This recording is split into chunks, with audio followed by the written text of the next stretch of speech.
Kaze kuri mwe mwese nanone mutwumviriza ku makuru agezweho ariko aravugwa nga mu gihugu cyacu ciza c'u Burundi mu karere k'ibiyaga binini ndetse na hirya no hino kw'isi. Kaze mu makuru agezweho ariko aravugwa muri uno mugoroba kuri uyu wa gatandatu kw'igenekerezo rya 11/0/2025. Ndabahaye ikaze mwese abatwumviriza baherereye mu bice bigiye bitandukanye. Tugiye kurabira hamwe idonido ry'amakuru yihuta kandi agezweho akomeje kugenda aradusumira canke aratugeraho muri uno mwanya. Dore ingingo nkuru tugiye kugaruka rero muri kino kiganiro cyacu gikomeje kugenda by'umwihariko kiratambuka nga kuri mbonesha kure ya Burundi News TV, mbonesha kure imwe rudende ibandanya kubashikiriza amakuru akomeje amakuru yihuta agezweho aravugwa mu mutekano, politike, diplomasi ndetse n'ibindi bigiye bitandukanye. Kaze kuri mwe mwese rero by'umwihariko turatangurira ku nkuru iriko iravugwa cane mu nyuma y'uko rero hamaze kugenda araba ingwano ziremere cane ku busoda bwa mu gisoda ca Repubulika Iharanira Intwaro Rusange ya Kongo ndetse no ku butaka bw'icyo gihugu harakomeje kugenda hibonekeza by'umwihariko inkuru zitari nziza zigaruka ku basoda b'abarundi bariko baragwa muri iyo ngwano canga bariko barapfira hano ku butaka bwa Repubulika Iharanira Intwaro Rusange ya Kongo. Amakuru yama aradusumira canke akomeza kugenda aratugeraho muri uno mwanya akaba asigura ndetse aranerekana bamwe rero mu bamaze kugenda baratakarizayo ubuzima.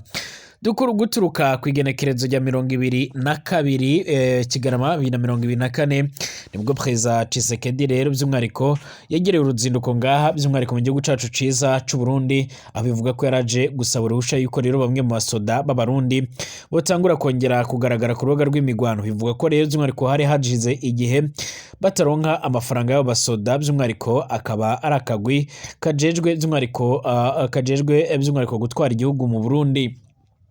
Amakuru avuga ko rero mu kuza by'umwihariko yazanye n'abandi bagiye batandukanye cane by'umwihariko bari bazanye n'amahera menshi cyane, ibyaje kugenda biratuma abatari bakeya barashimangira ndetse bakanerekana neza yuko ivyama biriko biradusumira ndetse n'ibiriko biratugera rero bigaragaza ko Bwana Tshisekedi rero yaraje kwishura amahera kugira ngo hatangure ibikorwa rero by'abo basoda canga se hatangure ibikorwa bishasha nk'uko vyoma bigaragara. Bamwe mu basirikare by'umwihariko turamaze kumva ko rero bahitanywe n'ingwano iri kubera muri Nord Kivu muri Repubulika Iharanira Demokarasi ya Kongo by'umwihariko amazina yabo yaramaze kugenda aramenyekana ndetse arashigwa ahabona. Icyakora imiryango ya bamwe rero by'umwihariko bafise abana barungitswe ku butaka bwa Repubulika Iharanira Intwaro Rusange ya Kongo barakomeje kugenda barategwa ubwoba nga mu Burundi mu nyuma yo kugaragaza ko by'umwihariko badakwiye kuba bomenya amakuru y'ababo numenye akanunu k'ababo ko rero bo baragwiye muri iyo ngwano. Arasabwa kuba yobiceceka kugira ngo by'umwihariko atazoca rero by'umwihariko arateza ikibazo ciremere cane cyangwa se n'abandi bagaca by'umwihariko baratanga by'umwihariko impamvu zishobora kuba zotuma batajya kuri imirongo y'imbere ku rugamba. Turarabiramwe kandi ibigendanye n'urugamba canga se n'ingwano zikomeje kugenda ziravugwa canga zibonekeza ku butaka bwa Repubulika Iharanira Intwaro Rusange muri uno mwanya. Muraza no kunyemerera kandi turabira hamwe byinshi bikomeje kugenda biravugwa cyane ku ngwano iri kurahuza Uburusiya ndetse na Ukraine nk'uko amakuru yoma aradusumira cange nk'uko amakuru akomeza kugenda aratujyara bivuga. Hari amakuru ariko aradusumira ndetse by'umwihariko agaragaza ko byinshi bikomeje kugenda biratugeraho byerekana neza yuko by'umwihariko indege zimwe na zimwe cyane ziganjemo iza drone zitagenda by'umwihariko zifashishije abapilote nyine zikoresha ubuhinga bwa none by'umwihariko ari zimwe cyane mu zikomeje kugenda zirifashishwa cyangwa se mu zikomeje kugenda zirifashishwa mu rugamba ruremere cyane hagati y'Uburusiya na Ukraine. Igihugu cya Ukraine kiravuga ko rero by'umwihariko cyamaze kugenda by'umwihariko kirahitana zimwe muri izo ndege nyinshi zisanzwe zidakoresha abaderevu. Kaze kuri mwe mwese mutwumviriza mu makuru yacu agezwe muri uno mwanya. Kaze kuri mwese mutwumviriza mwererenga mu gihugu cacu ciza c'u Burundi, abatwumviriza barere mu bice bigiye bitandukanye mu gisagara ca Bujumbura ku mugwa mukuru w'ubudandaji, abatwumviriza muherereye mu bice bigiye bitandukanye by'umwihariko abatwumviriza by'umwihariko muherereye mu mitumba imwe n'imwe ku mugabane w'Uburaya, Aziya, Australia, Amerika ndetse n'ahandi hose. Kaze kuri mwese kandi mutwumviriza cyane cyane by'umwihariko muherereye mu karere k'ibiyaga binini. Mwese ndabahaye ikaze kandi by'umwihariko abatwumviriza by'umwihariko baherereye by'umwihariko ku mugabane wa Buraya, Aziya, Australia, Amerika ndetse n'ahandi hose. Ari ubwa mbere ushitse ngaha kuri ino mbonesha kure yacu aya n'ayanya Burundi News TV, ndo kwanditse sabone kugira uco waronka amakuru n'ibiganiro byacu bane natwe 5 kuri 5 mu makuru n'ibiganiro byacu tubandanya kubategura ndetse no kubashikiriza muri rusange. Kaze kuri mwese. Bamwe rero mu basirikare by'umwihariko baramaze kugenda baramenyekana, bamaze kugwa mu ngwano ziriko zirabera ku butaka bwa Repubulika Iharanira Intwaro Rusange ya Kongo, nabiganjemo nyine abaturutse ngaha mu gihugu cacu ciza c'u Burundi bakajyanwa, ariko by'umwihariko batishimiye iyo bagiye kugwana. Mu kanya nariko ndarayaba ari by'umwihariko kimwe mu bibazo cy'abamenyesha makuru babajije by'umwihariko umukuru w'umugambwe uri ku butegetsi Nyiriteka Reverend Kuriyo yaragize ati ese igihugu cacu ciza c'u Burundi kirabasha kungukira hehe cyange kuki kubigendanye n'abasoda barungikwa ku butaka bwa Repubulika Iharanira Intwaro Rusange ya Kongo. Mu kwishura icyo kibazo cy'umenyesha makuru rero Reverend Kuriyo yarasiguye ndetse anatanga urorero bugiye bitandukanye. Yaravuze ko by'umwihariko icambere hari uko rero ibihugu bigiye bitandukanye haba Burundi ndetse na Repubulika Iharanira Intwaro Rusange ya Kongo bisanzwe rafisanye imigenderanire myiza cyane ku buryo rero ari ingenzi kuba byofashanya. Yarasiguye ko kandi hari bamwe rero mu bagerageza kuba botera Burundi basanzwe babarizwa ku butaka bwa Repubulika Iharanira Intwaro Rusange ya Kongo, ariyo mpamvu by'umwihariko abasoda b'Abarundi barungitswe ku butaka bwa Repubulika Iharanira Intwaro Rusange ya Kongo kugira ngo babashe by'umwihariko kuba bohangana cyangwa se babashe kuba by'umwihariko bokorana nabo nk'uko byoma bigaragara. Amakuru yihuta kandi akomeza kugenda aradusumira, akomeza kugenda aratugeraho muri uno mwanya by'umwihariko akaba ariko yerekana cyangwa se akaba ariko arasigura ndetse by'umwihariko atangaza neza yuko by'umwihariko n'abasoda b'Abarundi by'umwihariko baba bararungitswe ku butaka bwa Kongo ku bufatanye bwo kugira ngo by'umwihariko Kongo ibashe kuba yofatanya nabo nyene mu bikorwa bya misi yose byo guhangana n'umuhari wa M23, yaba igihugu c'u Burundi n'igihugu ca Kongo byemeza ko rero aba M23 bo baraturutse mu igihugu cibanyi c'u Rwanda.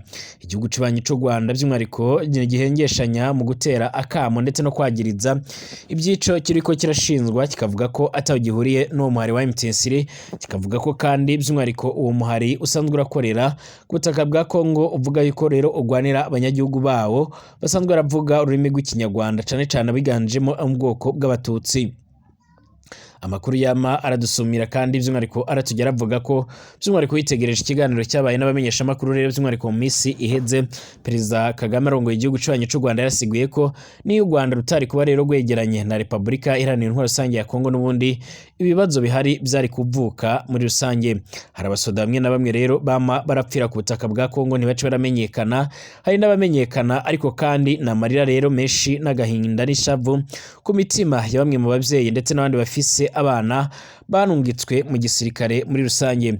Lieutenant Patrice Gapara rero aravuka ku mutumba wa Munanira muri komine Bisoro by'umwihariko mu ntara ya Mwaro. Numwe rero by'umwihariko muri bamwe rero bamaze kugwa muri zingwano zimaze iminsi mike rero zongeye kwibonekeza ku butaka bwa Repubulika Iharanira Intwaro Rusange ya Kongo.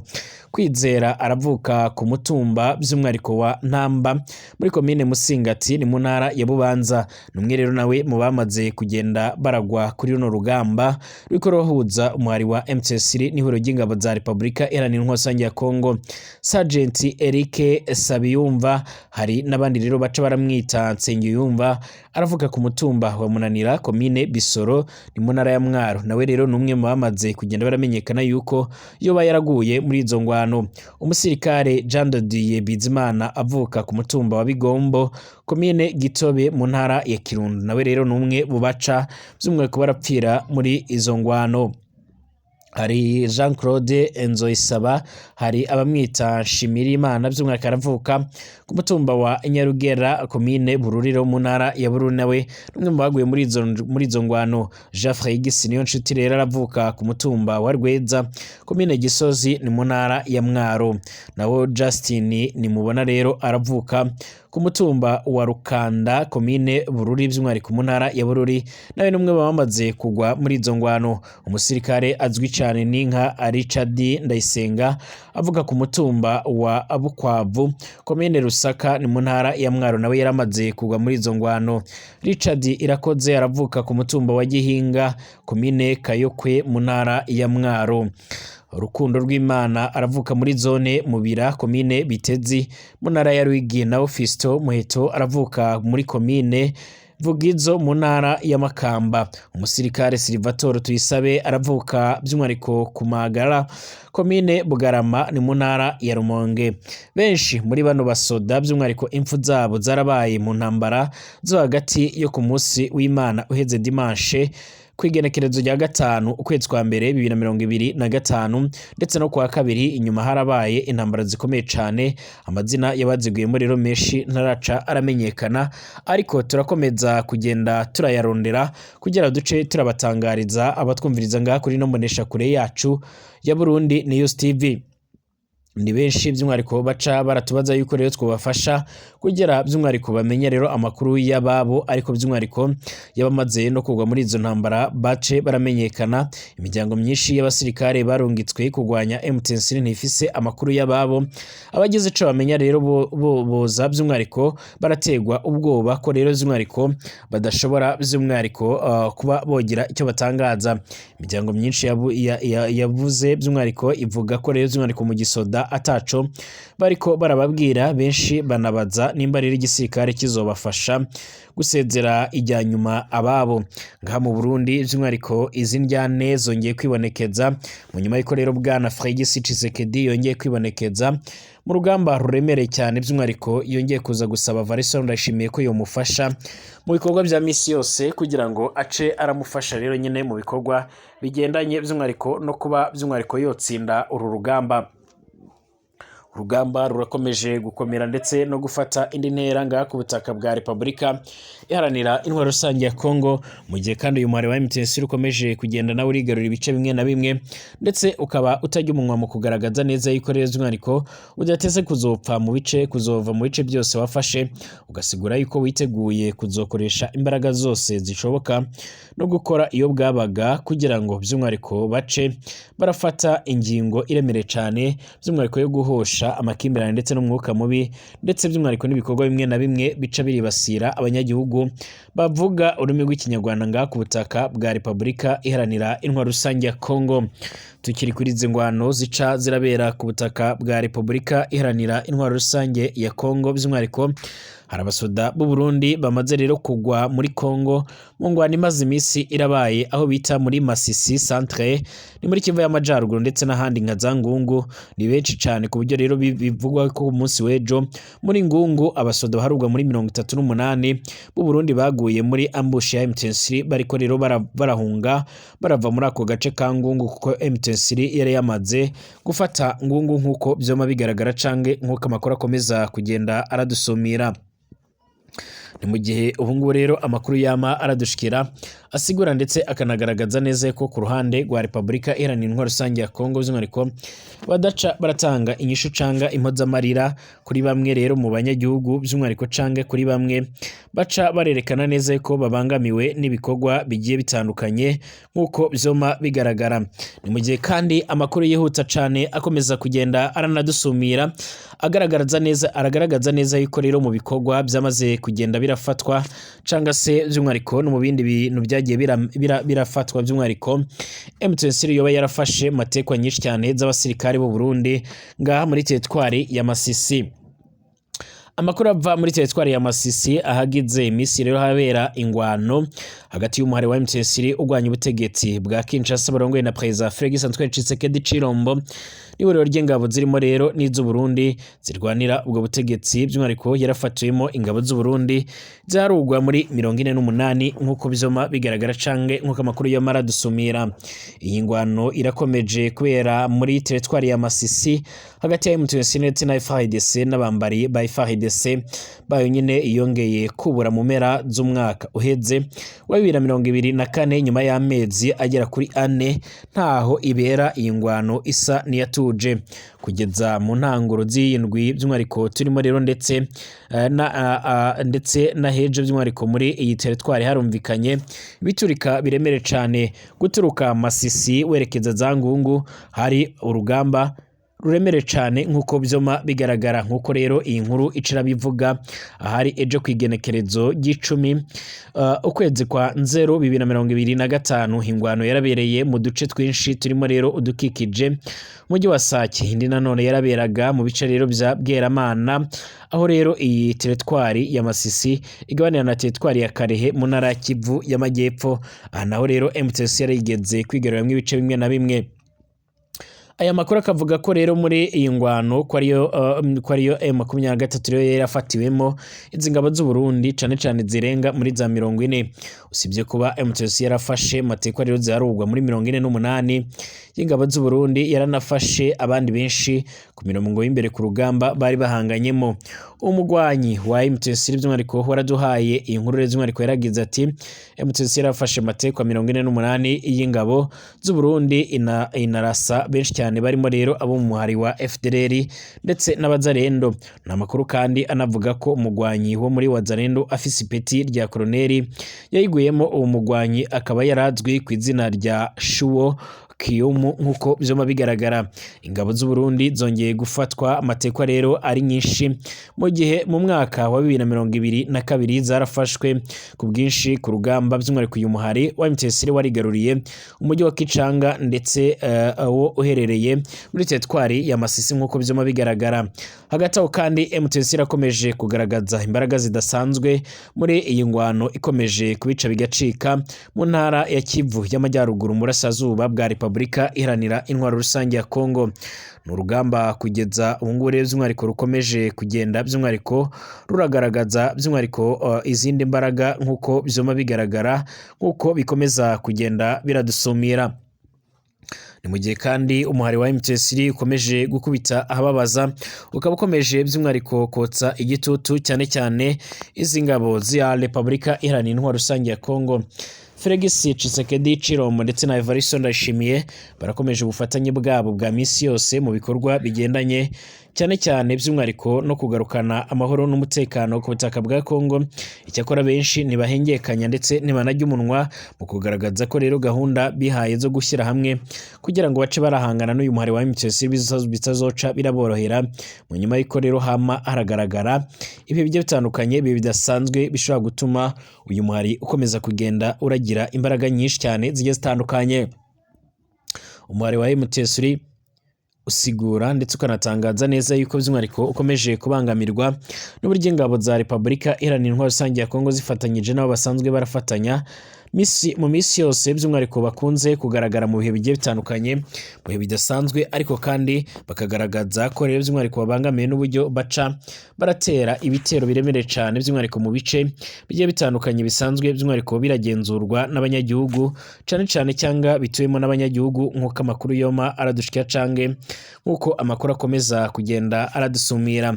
Abatari bakeya kandi ntibarya umunwa mu kugaragaza ndetse no kwerekana neza yuko batewe impungenge by'umwihariko n'ibikomeje kugenda biravugwa cyangwa amakuru yoma aradushikira.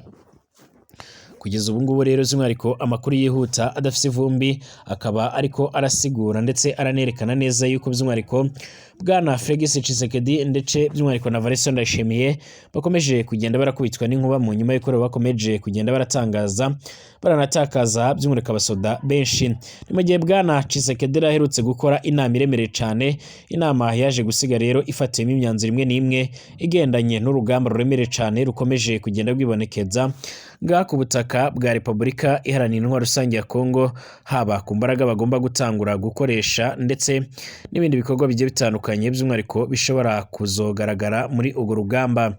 Bwana Patrick Muyaya asanzwe arakora avugira by'umwihariko cyane by'umwihariko asanzwe aravugira guverinoma ya Repubulika Iharanira Intwaro Rusange ya Kongo by'umwihariko akaba yarasiguye ko bwana Felix Tshisekedi aherutse gukora iyo bwabaga kugira ngo ace by'umwihariko aratanga inyishu ziremereye cyane by'umwihariko ku bikorwa bimwe na bimwe by'umwihariko cyane ku basoda bamwe na bamwe bashasha nabo by'umwihariko bakomeza kugenda barakora iyo bwabaga kugira ngo ngo bace by'umwihariko barasoza urugamba nk'uko bizoma bigaragara canke nk'uko amakuru akomeza kugenda aradusumira.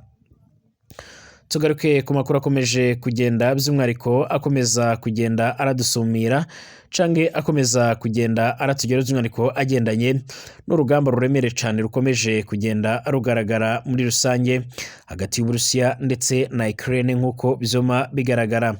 Amakuru yihuta yama aradusumira canke akomeza kugenda aratugeraho arashimangira ndetse akanemeza ko igihugu ca Ukraine by'umwihariko gikomeje gahunda yacyo yo guhangana ku buryo buremere cyane by'umwihariko n'ingabo z'Uburusiya nk'uko amakuru yoma aradushikira canke amakuru akomeza kugenda aratugeraho.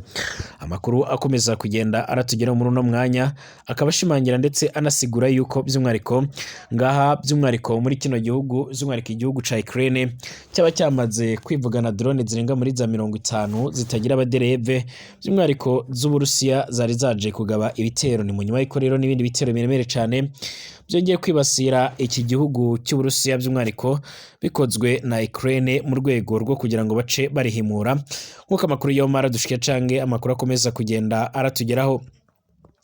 Amakuru yihuta adafise ivumbi akomeza kugenda aradusumira akaba ariko yerekana ndetse aranasigura ndetse anatangaza neza yuko ivyama biriko biragaragara byose ari namwe mu bintu biriko biratera impungenge nk'uko bikomeje kugenda biradusumira.